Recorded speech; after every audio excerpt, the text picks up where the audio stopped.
Good morning, dear student. As you know that we are studying our sixth chapter, Anatomy of Flowering Plants. And today's topic is Heartwood and Sapwood. इससे पहले हमने autumn would और spring would के बारे में discuss किया था. पढ़ेंगे हार्टवुड और सैपवुड के बारे में.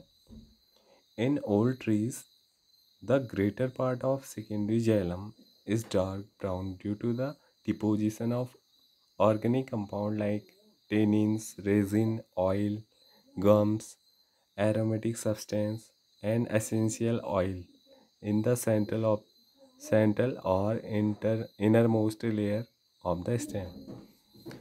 क्या होता है कि जो ओल्ड ट्रीज होते हैं उसमें सेकेंडरी जाइलम जो होता है वो क्या होता है, काफ़ी ज़्यादा डार्क ब्राउन कलर का होता है. ऐसा क्यों होता है? क्योंकि वहाँ बहुत सारे ऑर्गेनिक कंपाउंड का डिपोजिशन होता है जिसके अंदर tannins, resin, oils, gums, aromatic substance, वहाँ पर और कुछ ऑयल्स भी क्या रहते हैं, वहाँ पर प्रेजेंट रहते हैं सेंटर और inner most layer of the stem में.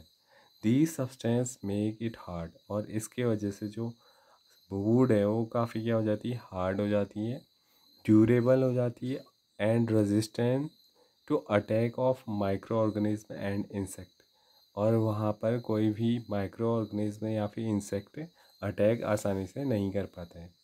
This region comprises that element with highly lignified wall and called hardwood. तो ऐसे रीजन को जहाँ पर डेड एलिमेंट प्रेजेंट रहता है और ये क्या होता है, हाईली लिग्निफाइड, यहाँ पर वॉल्स प्रेजेंट रहती है सेल के पास, तो ऐसे वुड को क्या बोला जाता है, हार्डवुड बोला जाता है. The hardwood does not conduct water but gives mechanical support to stem. ये वाटर को कंडक्ट करने वाला पार्ट नहीं होता है, लेकिन ये क्या करता है, मैकेनिकल सपोर्ट प्रोवाइड करता है स्टेम को. The peripheral region of the secondary xylem is lighter in colour. जो इसके बाहर का पेरिफेरल रीजन होते हैं सेंट्रल रीजन की बाहर साइड को, तो वो क्या होता है, वो सेकेंडरी जाइलम होता है और वो लाइटर कलर का होता है. ठीक है. और is known as the sapwood, और इसी को क्या बोला जाता है, सैपवुड बोला जाता है. It is involved in the conduction of water and minerals from root to leaf. और ये जो पार्ट है सैपवुड वाला, ये कंडक्शन में इन्वॉल्व रहता है वाटर और मिनरल्स के रूट से उन्हें लीफ तक पहुंचाने का काम करते हैं. ठीक है. तो हार्डवुड और सैपवुड किस में पाए जाते हैं, ओल्ड ट्रीज में पाए जाते हैं. हार्डवुड जो होता है वो सेंट्रल रीजन में होता है और उसका कलर डार्क ब्राउन होता है. किसकी वजह से होता है, बहुत सारे ऐसे ऑर्गेनिक कंपाउंड हैं जो वहाँ कलेक्ट हो जाते हैं. Next is cork cambium. As the stem continues to increase in growth due to the activity of vascular cambium. पेड़ क्या होता है, अपनी मोटाई को लगातार बढ़ाते रहता है. पहले उसका तना पतला होता है, लेकिन कई सालों बाद अगर हम देखें तो उसमें क्या होता है, उसकी चौड़ाई में थोड़ा सा इंक्रीजमेंट हमें दिखाई देता है. और ये किस वजह से होता है, एक्टिविटी ऑफ वैस्कुलर कैम्बियम की एक्टिविटी के कारण होता है. The outer cortical and epidermis layer get broken and need to be replaced to provide new protective cell layer. अब क्या होता है, जब कॉर्क कैम्बियम की एक्टिविटीज़ जो होती है वो इंक्रीज हो जाती है, तो जो आउटर लेयर है, आउटर कॉर्टिकल और एपिडर्मल लेयर, वो क्या हो जाती हैं, टूट जाती हैं. ठीक है. और उनको रिप्लेस कर दिया जाता है इनके द्वारा, न्यू प्रोटेक्टिव सेल लेयर्स के द्वारा. हैंस सूनर और letter another meristematic tissue called cork cambium or phelogen develops usually in the cortex region.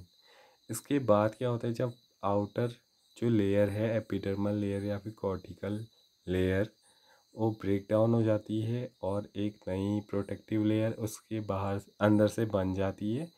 उसके बाद जो कॉर्टेक्स वाला रीजन होता है, ठीक है, वहाँ पर कॉर्क कैम्बियम या जिसको फेलोजन के नाम से जाना जाता है, उसका डेवलपमेंट दिखाई देता है.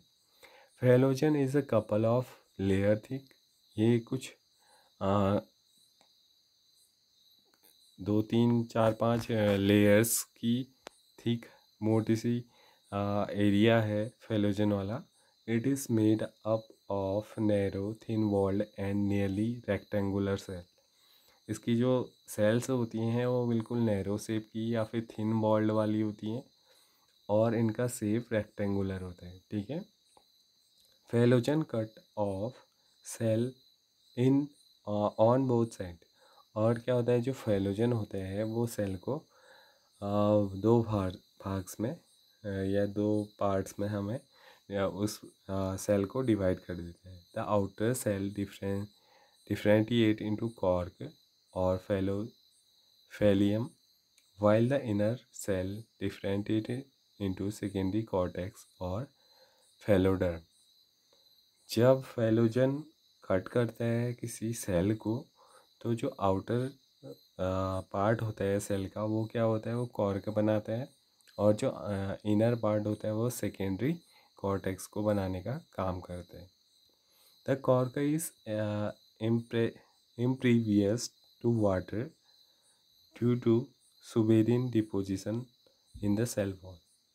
अब जो कॉर्क होता है, ठीक है, उसमें क्या होता है, सुबेरिन सब्सटेंस प्रेजेंट रहता है जिसकी वजह से वो वाटर को एब्जॉर्ब नहीं करता है. ठीक है, क्योंकि क्या होता है कॉर्क की सेल वॉल में सुबेरिन केमिकल कंपाउंड का डिपोजिशन होता है. The cell of secondary cortex are parenchymatous. जो सेकेंडरी कॉर्टेक्स बनता है इनर साइड को, उसकी जो सेल होती हैं वो क्या होती हैं, वो पैरेन्काइमेटस होती है, यानी कि पैरेन्काइमा टिश्यू की बनी होती है. Phellogen, phellem and phelloderm are collectively known as periderm. और इन तीनों को फेलोजन, फेलियम और फेलोडर्म को क्या जाना जाता है, कलेक्टिवली पेरिडर्म के नाम से जाना जाता है. Due to activity of cork cambium, pressure build up on the remaining layers peripheral to phelogen, and ultimately these layers die and stop off. इनकी वजह से, पेरिडर्म की वजह से क्या होता है, कॉर्क कैम्बियम की एक्टिविटी की वजह से प्रेशर बिल्डअप होता है और जो इसके बाहर की और जो सेल्स हैं वो क्या हो जाती हैं, डेड हो जाती हैं. ठीक है, वो डाई हो जाती हैं या फिर स्लग ऑफ हो जाती हैं. डाई होने के बाद bark is a non technical term that refer to all tissue exterior to the vascular cambium. और यहाँ पर बार्क का यूज़ किया जाता है किन के लिए, नॉन टेक्निकल टर्म है जिसका यूज़ किया जाता है वैस्कुलर कैम्बियम के बाहर की जितनी भी टिश्यूज़ हैं उनके लिए. ठीक है, देयरफॉर इंक्लूडिंग सेकेंडरी फ्लोएम, और इसके अंदर सेकेंडरी फ्लोएम भी आता है. Bark refer to a number of tissue types viz periderm secondary phloem. तो इसके अंदर सेकेंडरी फ्लोएम और पेरिडर्म वाला रीजन आता है बार्क के अंदर. Bark that is formed early in the season is called early और soft bark. और ऐसी बार्क जो डेवलप होती है अर्ली सीजन में उन्हें अर्ली या फिर सॉफ्ट बार्क के नाम से जाना जाता है. Toward the end of the season late and hard bark, और जो अंत में, सीजन के अंत में डेवलप होती है उसको लेट या हार्ड बार्क के नाम से जाना जाता है. Name the various kind of cells layer which constitute the bark. कौन कौन सी सेल प्रेजेंट रहती हैं बार्क के पास, आपको उनके नाम बताने.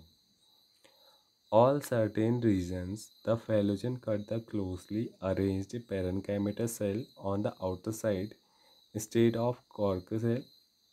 कॉर्क सेल के बाहर की ओर कौन कौन सी फेलोजन क्या करती है, कट करती है किसको, पैरेन्काइमेटस सेल को. These parenchymatous cells soon rupture the epidermis. और इसके बाद इन पैरेन्काइमेटस सेल जो होती हैं प्रेजेंट कॉर्क के बाहर साइड को, वो क्या करती हैं, रप्चर करती हैं एपिडर्मिस को, forming a lens shaped opening called lenticels. तो यहाँ पर क्या फॉर्म होते हैं, लेंटिकल्स फॉर्म होते हैं। किसके वजह से होते हैं, जब पैरेन्काइमेटा सेल जो प्रेजेंट है कॉर्क कैम्बियम के आउटसाइड में, ठीक है, उसको कट करती है फेलोजन, तब क्या हो जाती है, एपिडर्मिस रप्चर होती है और लेंटिकल्स को बनाती है।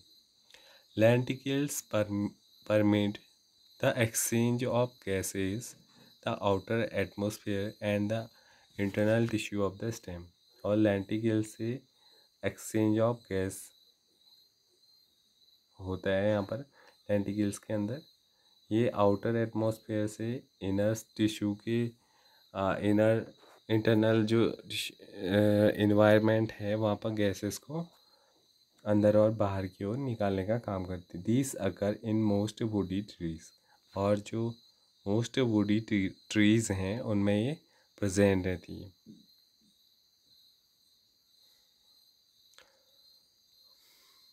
Next, secondary growth in roots. Roots में सेकेंडरी ग्रोथ कैसे होती है। In dicot root the vascular cambium is compactly secondary in origin. Vascular cambium क्या होता है, सेकेंडरी होता है ओरिजिन में, मतलब कि फर्स्ट में डेवलप नहीं होता है। जब थोड़ा सा ग्रोथ इंक्रीज हो जाती है उसके बाद वेस्कुलर कैम्बियम का डेवलपमेंट होता है। It originate from the tissue located just below the phloem. और ये कहाँ पर डेवलप होती है, फ्लोएम के जस्ट नीचे, फ्लोएम मंडल के नीचे। अ portion of pericycle tissue above the protoxylem forming a complete and continuous wave ring. और इसके बाहर क्या होता है, पेरिसाइकिल टिश्यू क्या बनाती है, प्रोटोजाइलम के जस्ट ऊपर पेरिसाइकिल टिश्यू होती है और वो बनाती है कंप्लीट और कंटिन्यूस वेव रिंग को बनाती है, wavy ring, which later become circular, जो बाद में सर्कुलर हो जाती है। Further event are similar to those already describe above for a dicotyledon stem. और इसके अलावा जो अभी हमने पढ़ा डाइकोटिलीडन स्टेम का, वैसे ही यहाँ पर भी डेवलप होते हैं, ठीक है। Secondary growth also occur in stem and root of gymnosperm. इसके अलावा सेकेंडरी ग्रोथ स्टेम और रूट में जिम्नोस्पर्म की भी दिखाई देती है। However secondary growth does not occur in monocotyledons. Monocotyledons में सेकेंडरी ग्रोथ नहीं दिखाई देती है। तो चैप्टर यहाँ पर कंप्लीट होते हैं। इससे आगे हम नेक्स्ट वीडियो में देखेंगे। Thank you.